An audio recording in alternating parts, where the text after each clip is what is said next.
ফেসবুকের এখন নতুন কন্টেন্ট হচ্ছে বডি শোয়িং। মানে যাদের ধরো ভিডিওতে ভিউ হচ্ছে না, যে মেয়েগুলোর মানে ভিডিওতে ভিউ আসছে না, খুব কম ভিউ আসছে, সেই মেয়েগুলো কী করছে, আস্তে আস্তে বডি শোয়িং শুরু করছে। পেট বার করে, বুক বার করে, স্লিভলেস ব্লাউজ পরে, স্লিভলেস টপ পরে তারা আর কি ভিডিও দেওয়া শুরু করছে।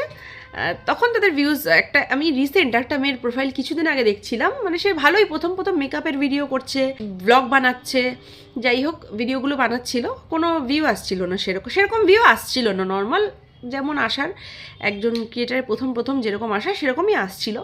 বাট সেই মেয়েটা কী করলো, হঠাৎ করে বডি শোয়িং শুরু করলো। সে একদম শাড়ি পরছে, একদম এরকমভাবে পেট বার করে, একদম সরু ব্লাউজ পরে, দেখলাম এখন তার বেশ ভালো, মানে লাখে ভিউ আসছে এখন। তো এটা হচ্ছে মানুষের, এটাও একটা কন্টেন্ট হয়ে গেছে বডি শোয়িং, যাদের মানে মানুষ তো এসব বেশিরভাগ মানুষই এসবে দেখতেই এখন ভালোবাসছে আর কি, তাদের কাছে এইগুলো তারাও দেখাতে পছন্দ করছে যারা দেখাচ্ছে। তো এটা ভালগারিটি, এটা বডি শো করছে একটা মেয়ে, মানে নোংরাভাবে, একদমই বিচ্ছিরিভাবে, মানাচ্ছে না তাকে দেখতেও, মানে বিচ্ছিরি ঘৃণা লাগছে দেখে।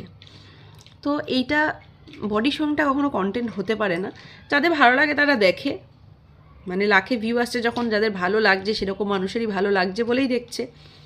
যাই হোক, এটা একটা নতুন প্রজেক্ট হয়ে গেছে ফেসবুকের, এটা একটা নতুন কন্টেন্ট, যে যার ভিউ আসবে না সে বডি দেখাতে শুরু করে দাও ভাই, তার ভিউ চলে আসবে এমনিতেই, ঠিক আছে।